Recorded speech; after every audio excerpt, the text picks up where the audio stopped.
about the direction our country's going. So I'm like, we gotta do something. So had a little door knocking experience with a couple candidates and some little things here and there. But I said, you know what, I bet you we have the boots on the ground with the kids. I know what they're capable of to do a campaign of door knocking to get in. So we did. We jumped in 9 weeks, 3,500 doors, and I beat out a 23-year incumbent head of the education committee. CPAC's lifetime score of like 62%. So I give my family a lot of credit for that. And while I'm thinking of it, my daughter is over there. Raise your hand, Liberty. Liberty, aptly named. She is my campaign assistant, and I send out emails, and they're a little spicy, I'm warning you, but if you want to be on my email list, I'm going to have her start sending that clipboard around. If you want to sign up, if it's too hot for you, then you can always unsubscribe. But she's going to send that around. If you don't mind, sign up, and you can get kind of inside scoop about what's going on down in the State House. So, some of the things we won, and I'm also a proud member of the South Carolina Freedom Caucus, and Adam Morgan here is our chairman. Happy to serve with those 17, really, we're the conservative wing of the Republican Party down there. I'm telling you, it's a swamp. I thought it was bad, but I had no idea. So some of the things I ran on, I take my Christian values right down to my desk at the State House. Proud of that, and I swore an oath to protect our Constitution. I take that very seriously, and so anything constitutional, I'm all for it. Everything conservative, I'm all for it. I'm even I work with folks that don't even support the South Carolina Republican Party platform. Right? We have people voting for bills that go against that. So I'm for everything conservative, and some of the things that I particularly ran are near and dear to my heart is equal protection for the unborn. I filed a bill to end abortion in South Carolina entirely. Have to do that. I'm working on that. And you was talking about closing the primaries. I have a closed primary bill I filed. That's a huge problem, and I know everybody here understands that. I've also filed some other bills on election integrity, and some of you were down at the State House lately for that the People Want Paper rally. I appreciate your help. I know probably more would have come if it wasn't such a terrible storm, but we had a great turnout, and you people, and so many of you are, I don't know if any of you are familiar with the SE Safe Elections, maybe some of you are involved with them. They've been doing tremendous work over the last months. They've been hammering the people in the Judiciary Committee with letters and emails, and that's what Curtis was talking about. It's when the people get fired up and do something, stuff starts to move. So we're talking about these other bills about gold and silver. There's a bill that Stuart Jones, who couldn't be here tonight, filed 3080. It does just that. It says South Carolina, we can use gold and silver as legal tender. You have to accept it. You don't have to use it, but you have to accept it if someone wants to use it. Right. And, getting that off the ground, I'm an operating room nurse and not a banker. I don't know how, that's going to take some time to get people, but if you all get fired up about it, that'll help. And then, there is a bill, I'm trying to think the number, about digital currency, outlawing that. It's 4373. There's a bill already, I'm a co-sponsor, to not allow banks to deal with digital currency in South Carolina. And that's all good. Like everybody, I found as soon as you get into the office, it's like, oh, you gotta file a bill about this, and we need to do this, and that's fine, we'll file the bills we want, but what happens is the leadership down there doesn't want to touch it with a 10-foot pole.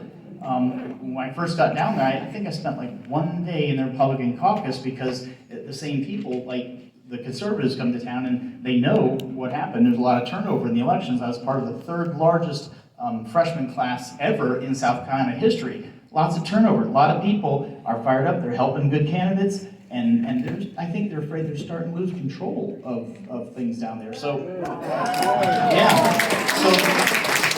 So they want us to, the loyalty oath. I'm sure you all probably heard about that. But so I spent one day in the Republican caucus. I wouldn't sign it, of course, and so they kicked us out. But they've also told us that they've told some of us to our faces, your bills are never going to get out of committee. Merle Smith told the news agency down there about one of my bills. They said, we have no intention of letting that out of committee, quote. So, I mean, we're not going to get credit for anything, even if we try to, file bills. So that's the problem. And so, it takes folks like you, and I'm using the safe elections and the election integrity push in the rally we had to prove a point, is that they had a very well-organized ongoing campaign to sell letters and emails and specifically like surgical precision. These people on the Judiciary Committee, some probably to their local reps too, and it worked. They got a meeting with the chairman of the Judiciary, and then so the same day we had that rally, not to get on a tangent, but there was another bill, S406, that I put a bunch of amendments on that would have made the tabulating of the early ballots kind of get it into the system. When I thought that was a bad idea, put a bunch of amendments on it, and we killed that. So I'm saying all that to say that the energy that goes into a consistent campaign to get to these legislators, if you're going to change their environment, they'll get the message. And so the same day that got recommitted to the judiciary, basically killed it, and they told me, now I haven't seen it happen, but they told me that my bills are going to get a hearing. So that's the pressure that you put on. Now we have to keep the pressure on because there's nothing on black paper yet. It's not on the agenda yet. So I'm not a fool, but at least it got their attention. And that's from you all and all those folks that help. So it takes, legislators are good. We got to file a bill. We got to be there. You got to support good people so that we can have a bill like the gold and silver and getting rid of digital currency. But it's not going to go anywhere unless you keep the pressure on them, right? Yes.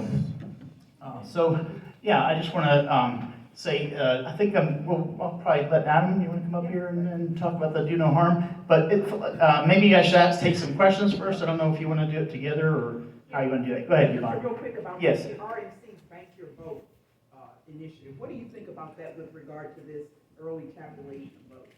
Oh, I think we need to have same-day paper ballots. But our RNC Yeah. today for this election is pushing Bank Your Vote now. I mean, Drew was on radio talking. Okay. Yeah, and so. Sorry, Adam, I didn't mean to be premature. So I tried to defund ERIC through the budget process, and the founder of ERIC, David Becker, said that you can watch him on YouTube come out of his own mouth. ERIC is the most successful voter registration system effort ever in the United States. It's all about getting people registered, and in my opinion, it's okay if you get someone registered and they actually do go vote and they're actually good conservatives. But you know why people aren't registered to vote? Because they don't care. So if you get a bunch of people who don't care, they're not going to show up to vote because it's not their thing. And so now they have all these extra registrations, banked, and that's the problem. I would argue that's the problem. So yes, okay, gotcha.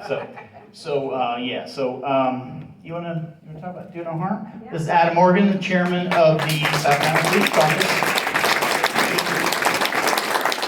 Now you got to understand something. There's different people at the State House that are hated more than others, and you just heard from one of the most hated people, probably in the state of South Carolina, I would say. Rob Harris, he has a challenger, correct? Announced. He has an announced challenger. Rumor is a relative of his is going to be running against my brother Alan in Greer, two brothers, ironic, and his challenger. I believe, I don't want to say that he is, but there's a concerted effort to recruit and fund challengers against conservative candidates. And that effort is being led by House leadership. Just this week, the Assistant Majority Leader, Republican, Jay West from Anderson County. He actually was a Democrat. He headed up John Kerry's campaign back. So he was a Democrat, not during back in Reagan era or pre-Reagan era. We're talking recent times. He was a Democrat. So he switched parties. He somehow ended up being the Assistant Majority Leader, and he was on stage at a special interest group about gas this week. And on stage, sitting with the minority leader of the Senate, so Democrat, they're sitting on stage and I guess they were doing some kind of panel discussion, and he says, you all in here, you've got to help us. We have a serious problem. There are these crazy people that are in office in South Carolina, and they're all in the Freedom Caucus. They're crazy.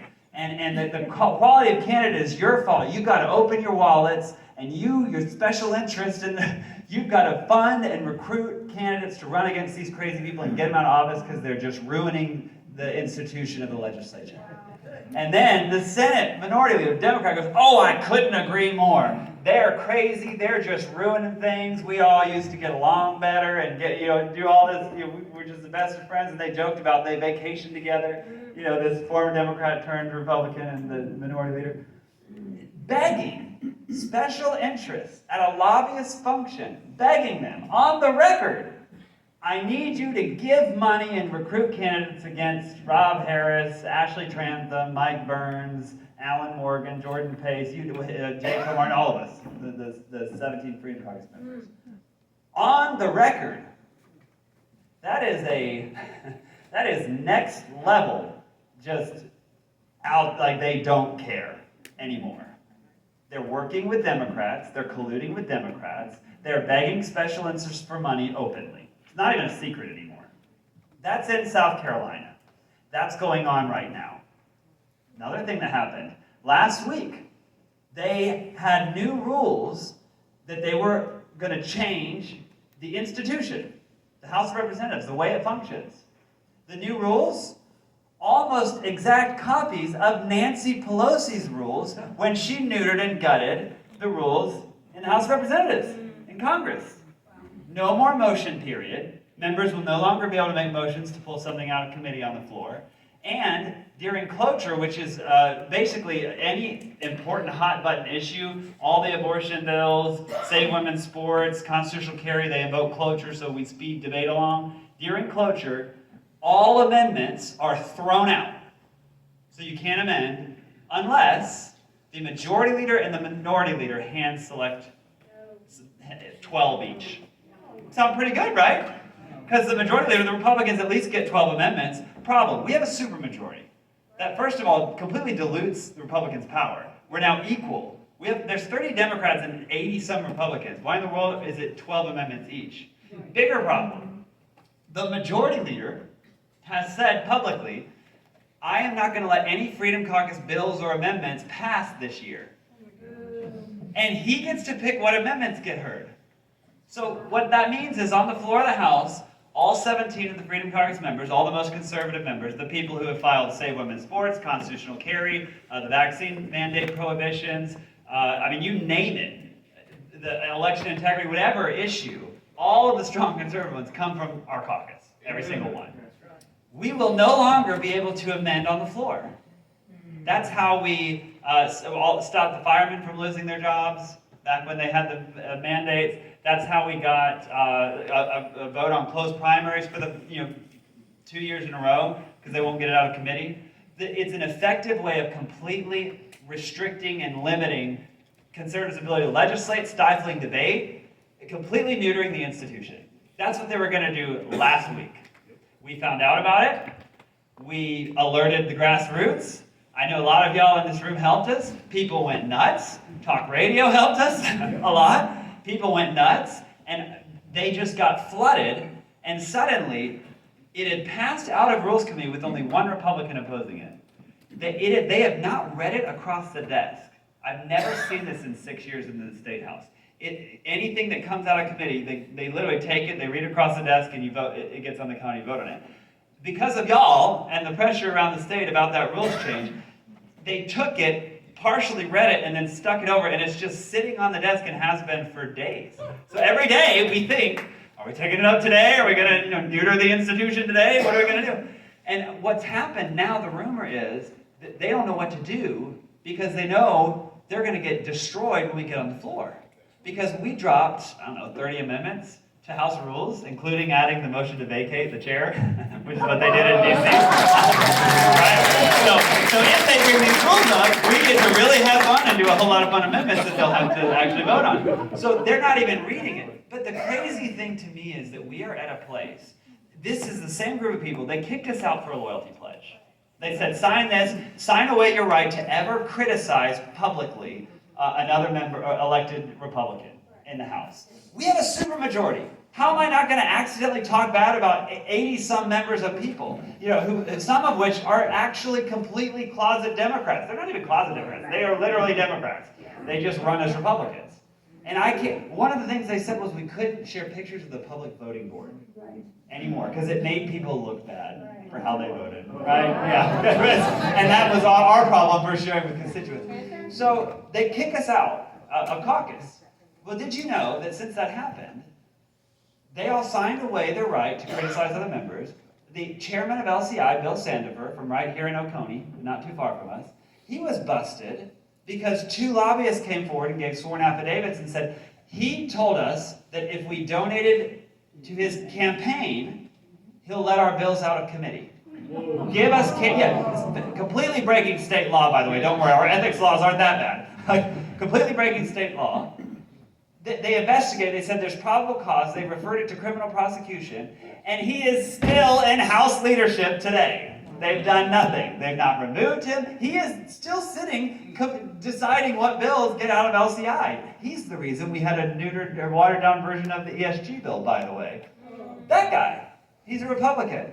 We've called for his resignation, his removal as chairman of LCI, but guess what? All those other Republicans, they can't do that. Why? Because they signed a crony unprecedented loyalty pledge. See the cycle here? The people who pushed that loyalty pledge through, they had reasons. They had dirt. They had skeletons. They have terrible votes that they can't take. One of our members specifically said in that caucus meeting, what if somebody does something illegal or immoral? Does this rule mean that I can't call them out or campaign against them? They had a little sidebar where they're like, yeah, that is how it works. That actually happened. Anyway, so I got to get on this because we want to hear from the other candidates. But this week, you saw it all play out on the floor why this matters so much. And I'm going to give you homework that I hope all of you will do. This week, we took up help, not harm. You familiar with the bill? It restricts any gender transition surgeries or procedures on minors, which is long overdue. Stuart Jones, who was supposed to be here, filed this bill a year or 2 ago, and they didn't give it a hearing. It wasn't a priority until we hit an election year, right? So it gets to the floor. In subcommittee, they didn't add criminal penalties. So if you castrate a child through these medical procedures that we're outlawing, there was no criminal penalty. Georgia and North Carolina both had serious penalties, but there weren't going to be in South Carolina. So it was coming to the floor, and they were telling us, don't amend and add criminal penalties. You'll mess up the bill. Like, how does that mess up the bill? Georgia and North Carolina did it. We're not messing up the bill. We're going to make the bill stronger. So they knew that was coming. They told everybody, don't vote, you shouldn't be voting for Freedom Caucus amendments. So there were a series of amendments. One was revoke the license of the doctor that's medically castrating the children. Republicans vote with Democrats, and they vote it down. Another one was the criminal penalties. Josiah Magnuson brought it forward. They voted down. Shockingly, I actually was shocked by that one. I thought for sure Republicans would vote to say, you medically castrate a child and break the law that we're passing, you actually have criminal penalties. They voted down. And then something amazing happens. Do you guys know who Riley Gaines is? Oh, yeah. So Riley Gaines, she's following it. I'm not sure if the story is Ashley Trantham texted her or if somebody, I don't know what happened, but something happened. She found out about it. She goes and tweets and of the picture of the board, of the vote, and just says, this happened not in California, in South Carolina. Just excoriates them and says, primary every one of them. And suddenly, leadership doesn't know what to do because 1 million eyes, literally 1 million people saw her call them out, and it starts going viral, and they all start getting hit up, and people are calling and texting. And suddenly they completely turn around, and they not only pass criminal penalties, they make it a felony, which is what it should have been from the beginning. Anyway, so that happened. That was great. But then, another amazing thing, Thomas Beach has an amendment on the desk that would require that if at school, the kid starts saying, I am a different gender, or starts saying, I want you to call me by this pronoun, it would require the school to report to the parents. Because parents don't know. That's something important to know. It doesn't even say they can't do it. It literally just says the bare minimum. If it starts happening at school, it has to be reported to the parents. Don't you think that's kind of something important to let parents know that something seriously is going on with the child that they deserve to know? The majority leader, Davey Hyatt, from Pickens. I mean, how in the world he gets elected in Pickens, I have no idea. The majority leader gets up at the well and just starts raving, this is awful, this is so overly burdensome on our teachers, and I can't believe y'all would want to do this. This is just a new low. And I was just dumbfounded to hear the majority leader spouting leftist talking points about how there should be no reporting requirement to parents, related. Did you know the story of the girl in Florida who they literally the teacher helped her transition, and the parents had no idea while she was at school? And they voted it down. So the reporting requirements aren't in there. So, the good news. We won, the bill passed, it's a felony, that's fantastic. The other good news, people are really paying attention now. Like I feel like the last 2 years, things are changing in South Carolina. And while I'm ripping off the scab, and some of you, I can see some of your eyes look horrified about some of the stuff I said. I wish I could have time to jump into what he was talking about. Our Legislative Oversight Committee discovered or found that there was $154 million sitting in an account that was on the Commission of Higher Education that no one just knew was there. And they keep asking for more and more money, and it just suddenly was found. And anyway, the guy has resigned that was the head of it, but that was related to the what's it called? The lottery, the education lottery. And they were repeatedly coming to the General Assembly and saying, hey, give me more money. And they had $154 million just sitting there that they didn't even know was there. That's the state of South Carolina. So I know, as I tell you those things, you're like, oh my word, this is crazy, this is awful. But you cannot imagine how much better it is than it used to be. Like, people are actually, there is transparency. The moderates are scared. The moderates are constantly looking over their shoulder. They're literally trying to change House rules to stop us. And they're getting beat at that. So my homework for you, what I want you to do, first of all, have hope. This is not a hopeless cause. We are conservatives. We are actually conserving and preserving something amazing that our grandparents and parents gave to us. We still have so much going for us and so much to defend. But what I need you to do is figure out who your legislator is. I hope you already know. If you don't, South Carolina House of Representatives, find your legislator. You can Google it. Contact them this weekend and tell them, please vote against the Pelosi-style rules to neuter the House of Representatives. And if you vote for it, I will go personally file and run against you. And you should mean it if you say it, but I really encourage you to seriously think about that. I'm dead serious when I say that, or if you can't, say I'll find somebody that will. Because we're at a point where the pressure in chamber to vote against conservatives is pretty great. So the courage of the people that are kind of caught in between, let's just say the moderates, or let's say the weaker ones that want to be with us but don't like the pressure, they have to have more pressure from you than from leadership. Leadership's got a lot of sticks, but guess who's got a bigger stick? I'll run you out of office and ruin your name. That's you. You can do that. And so you've got to sit in the thread, and don't let it be an empty thread. Actually follow through, watch how they vote, especially on this one. We'll run into different policy things where people, some people take bad votes on certain things, and I get it. I'm not going to criticize every single vote on every single person. People represent different areas. But when we're talking about the fundamentals, when we're talking about, medically castrating children, when we're talking about completely upending House rules to remove all conservatives' ability to legislate, we're at very serious times. Yes, if I'm supposed to do questions, I need to get off stage. Can you tell me the number of that, Bill? Help not harm? I'm so bad with bill numbers. I don't know how my phone would be. Change the House rules. Oh, the House rules is 4735. What is it? 4735. 4735. Yeah, the House rules. And I would just say vote no. Like I could jump into a nuanced explanation. There's one part that's pretty good that would change. It would allow, before you vote first, it allows 3 hours of debate. We all agree with that. But the rest of the rules are just literally abysmal. So, like, Vote no to the Nancy Pelosi style rules. So that's the thing, they're trying to confuse people. They're like, oh, they don't want extra debate. It's like, well, no, but that's great. If you had that as its own standalone amendment, we'll all support it. But you're literally destroying the power of individual legislators with every other change. What's a comfortable number of conservative legislators to have in the House?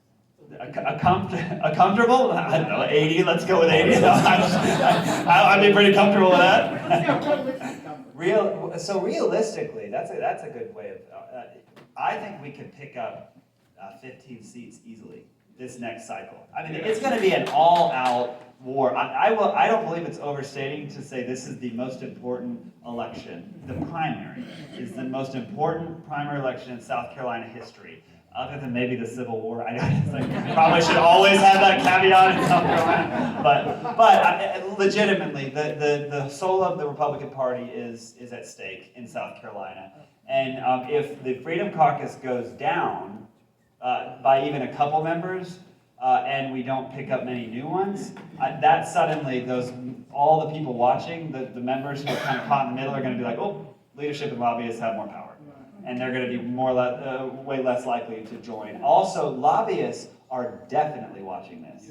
I've already seen it. It's like they don't know. Everybody's like, ooh, what's going on? Who's gonna be in control next year? And which is actually a good place to be, because it makes them less likely to openly go against conservative members. But like I said, if what happens is people aren't paying attention, and all these, rhino hacks, all get reelected, and they knock off, a bunch of our people, I think you're gonna see major setbacks in the legislature. And you have to remember that the Freedom Caucus, over half of it comes from the upstate.